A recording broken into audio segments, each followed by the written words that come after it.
میں جناب خلیل صاحب سے جو میرپور آزاد کشمیر سے حال برمنگھم سے تشریف لائے ہیں ان سے درخواست کروں گا کہ تشریف لائیں. میرپور سے؟ اچھا. منگلے کے قریب رہتے ہیں کہیں؟ جی منگلا ڈیم کے پاس ہی کہیں ہے آپ کا علاقہ؟ بالکل منگلا ڈیم کے پاس. اچھا.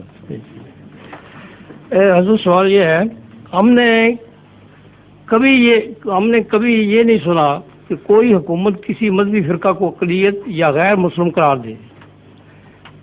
میرا خیال ہے کہ پاکستان میں احمدی مسلمانوں کو اس لیے غیر مسلم قرار دیا گیا ہے کہ احمدی مسلم تعلیم یافتہ ہیں اور خدمت خلق کے ذریعے پاکستانی عوام کے لیے بہتر ثابت ہو سکتے ہیں. اس لیے ملکی اور غیر ملکی حکومتیں یہ نہیں چاہتی کہ احمدی مسلم یہ کام کر سکیں. کیا یہ میرا خیال درست ہے یا کوئی اور وجہ ہے؟ 100% درست ہے. اصل بات جیلسی ہے. دیکھیں آپ مسلمانوں کی میں سے علماء کی وہ تحریک جو خالصتاً احمدیت کی مخالفت کے شروع سے وقف رہی ہے، ان کی تاریخ کا مطالعہ کریں. وہ ہر کوشش کے بعد اپنی ناکامی کو محسوس کرنے کے بعد یہ سمجھ چکے کہ جو ہتھیار ہم نے احمدیت کو روکنے کے لیے استعمال کیے وہ کارگر نہیں ہوئے، احمدیت اس سے باہر نکل گئی اور ان کا ایٹیچیوڈ سٹف ہوتا چلا گیا اور زیادہ سٹف ہوتا چلا گیا. یہاں تک کہ انہوں نے سوچا کہ اگر قانون ان کو ملکی قانون ان کو غیر مسلم قرار دے دے تو اتنی بڑی دیوار حائل ہو جائے گی ان کے ارد گرد کہ کوئی مسلمان سوچ بھی نہیں سکتا کہ اس دیوار کو پھلانگ کر پھر احمدیت میں داخل ہو. یہ بہت صحیح تجزیہ آپ نے فرمایا ہے. یہ دیکھنے کی وجہ ان کا یہ مقصد نہیں کہ خدمت خلق نہ ہو، ان کا مقصد یہ ہے کہ ایک ایسی جماعت جس کے اندر کردار ایسا پیدا ہو چکا ہے جو اپنے کردار سے کھینچتی ہے اور کوئی حل ہمارے پاس نہیں ہے اس کی جو نشو و نما ہے اس کو روک سکیں. اس پر وہ دیواریں کھڑی کرتے رہے، پہلے چھوٹی پھر اور بڑی. پھر انہوں نے دیوار یہ بنائی کہ غیر مسلم قرار دے دو. وہ بھی فیصلہ ہو گیا. جب غیر مسلم قرار دینے کا فیصلہ ہوا تو یہ بھٹو صاحب کے دور میں 84 کی بات ہے. اچھا 74 کی بات ہے. 74 سے لے کر جو بعد کے 10 سال آئے ہیں انہوں نے احمدیت کی رفتار کو تیز تر ہوتے ہوئے دیکھا ہے. یہاں تک کہ وہ جب 84 میں فیصلہ ہو رہا تھا حکومت کی طرف سے، کارروائیاں مکمل ہو رہی تھیں، تو اپریل کے آخری دنوں میں میں اسلام آباد تھا اور مجھے بھنک پڑ چکی تھی کہ کچھ ہونے والا ہے. تو میں وہاں پہنچا ہوا تھا معلوم کرنے کے لیے قریب سے کہ آخر یہ کیا کھچڑی پک رہی ہے. اس وقت حکومت کے لیے مسئلہ یہ تھا کہ میری مجلس سوال و جواب میں آنے کے لیے پشاور تک سے ٹرک اور بسیں بھر بھر کے آ رہی تھیں اور اسلام آباد سے دور دور تک 100-200 میل سے لوگ یہ پتہ کر کے کہ امام جمعیت احمدیہ وہاں پہنچا ہوا ہے اور اس کی مجلس میں ہر ایک کو کھلا سوال کرنے کی اجازت ہے. علماء بھی آ رہے تھے اور دوسرے بھی آ رہے تھے. اب یہ بات آن ریکارڈ ہے کہ حکومت نے دفعہ 144 لگا کر ان لوگوں کے رستے روکے اور کہا کہ ان کو یہاں پہنچنے کی اجازت نہیں ہے. اگر ہم باطل تھے تو ان کو چاہیے تھا کہ علماء بیچ میں داخل کرتے اور وہ کھلے سوال کر کے اس مجلس میں جس میں میں پابند تھا سب کو جواب دینے کا اس میں ہمیں جھوٹا ثابت کرتے. یہ آن ریکارڈ بات ہے. یہ تو حکومت کے جو ریکارڈ ہے ان کو کوئی اب تبدیل نہیں کر سکتا. یہ تاریخ کا حصہ بن چکے ہیں. جو اٹک پہ پوسٹ تھی برج پہ اس پر 3 بسیں پٹھانوں کی واپس کی گئیں جو قبائلی علاقے سے یا دوسری جگہوں سے اس مجلس میں شامل ہونے کے لیے آ رہے تھے. لیکن کمزوری کا حال یہ تھا کہ پھر بھی مسجد بھر جاتی تھی اور اچھل جاتے تھے لوگ باہر. حالت یہاں تک پہنچی، میرے پاس اس کی ریکارڈنگ ہے بڑی دلچسپ، کہ میں نے کہا کہ جس ملٹری کے حوالے سے احمدیت کو دراصل غیر مسلم قرار دیا گیا ہے، اسلام سے باہر قرار دیا گیا ہے، وہاں مجلس لگنی چاہیے. چنانچہ وہ جو ملٹری کا دائرہ ہے راولپنڈی کے سے ایک طرف، کیا علاقہ وہ کہلاتا ہے جو پشاور روڈ کے ارد گرد ہے، ہاں کینٹ کا علاقہ، وہاں مجلس لگائی، وہاں ان کے جرنیل آئے، وہاں ان کے بریگیڈیئر آئے، وہاں ہر طبقے کے افسران آئے، ان کی ریکارڈنگ ہوئی اور وہ ویڈیو ہمارے پاس محفوظ ہے۔ وہ افسران جنہوں نے شروع میں بڑھ بڑھ کر سوال کیے اور ثابت کرنا چاہا کہ حکومت نے جو اقدامات کیے تھے وہ درست تھے، میرے جواب کے آخر پر بعض ان میں سے آپ کو روتے ہوئے دکھائی دیں گے، اور ایک بھی سر نہیں تھا آخر پہ جو یوں ہل رہا تھا، سب تائید میں ہل رہے تھے۔ یہ وہ چیز تھی جس نے پینک کریٹ کی ہے، اور وہ فیصلے جو ہو سکتا ہے کچھ تاخیر سے ہوتے، وہ افراتفری میں جلدی کیے گئے ہیں پھر۔ تو اصل بات یہ ہے کہ مخالفت، یعنی علماء کی طرف سے جو مخالفت ہوا کرتی ہے الہی جماعتوں کی، اس کی دراصل بنیاد عقیدے کے اختلاف سے بڑھ کر جیلسی پر ہوتی ہے، اور یہی مخالفت کی وجہ حضرت مسیح کے زمانے میں موجود تھی، ورنہ کون سا ایسا عقیدہ آپ نے پیش فرمایا تھا جس پہ قیامت برپا ہو جاتی؟ یہی تھا نا کہ ایک گال پہ تھپڑ مارو تو دوسرا آگے کر دو۔ اس میں کون سی خطرناک بات ہے؟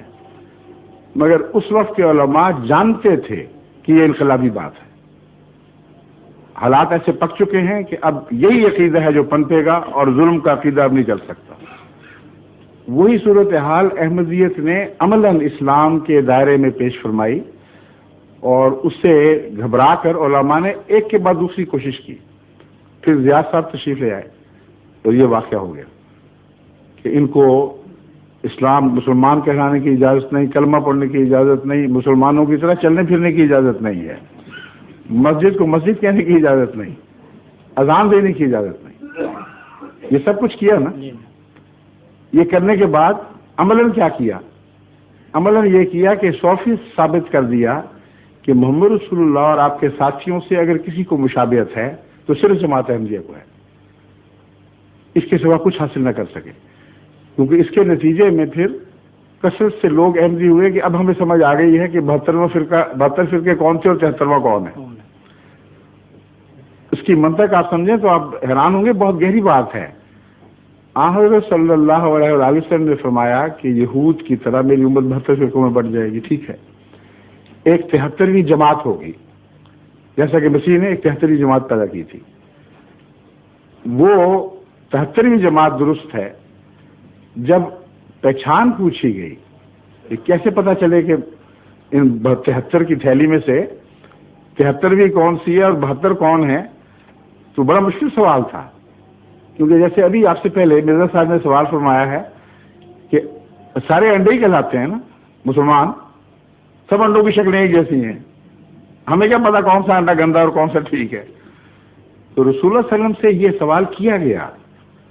اس میں آپ کی شان رسالت اور فراست دکھائی دیتی ہے۔ اتنا مشکل سوال نظر آیا کہ یوں لگتا ہے کہ اس کا جواب ہو ہی نہیں سکتا کہ یا رسول اللہ وہ 73ویں جماعت کیسے پکڑی جائے گی، کیسے پہچانی جائے؟ آپ تو کہتے ہیں سب مسلمانوں کے ہی فرقے ہوں گے۔ جواب سنیے، آپ نے فرمایا ما انا علیہ و اصحابی، کوئی پہچان مشکل نہیں۔ جس حالت پر تم مجھے اور میرے صحابہ کو دیکھ رہے ہو، ان 73 میں سے ہر ایک کی وہ حالت نہیں ہوگی، صرف ایک کی ہوگی، باقی سب کی حالت ان سے جدا ہوگی۔ اب حضرت صلی اللہ علیہ وسلم اور آپ کے صحابہ کا کیا حال تھا؟ پہلا حال یہ تھا کہ کلمہ نہیں پڑھنے دیا جاتا تھا، اور مکے کی گلیاں ان کے اوپر بہنے والا خون گواہ ہے کہ صحابہ کو اس جرم میں بہت اذیت ناک سزائیں دی گئی کہ لا الہ الا اللہ کلمہ نہیں پڑھنا۔ دوسرا، مسلمان کہلانے کی اجازت نہیں تھی۔ حضرت عمر نے بھی جب اعلان کیا اور دوسرے بعض بزرگوں نے جب خانہ کعبہ کے پاس جا کے اعلان کیا ہم مسلمان ہیں، اس بات پر مار نہیں پڑی کہ تم نے دین بدلا ہے، اس بات پر مار پڑی کہ تم مسلمان کیوں کہتے ہو اپنے آپ کو؟ ہم تو تمہیں صابی کہتے ہیں، مرزائی قادیانی جو اسی قسم کا محاورہ وہاں بھی جاری تھا، تو تم اپنے آپ کو صابی کہو، ہمیں کوئی تکلیف نہیں، مسلمان نہیں کہنے دینا۔ اور یہ ایک جھگڑا شروع ہو گیا۔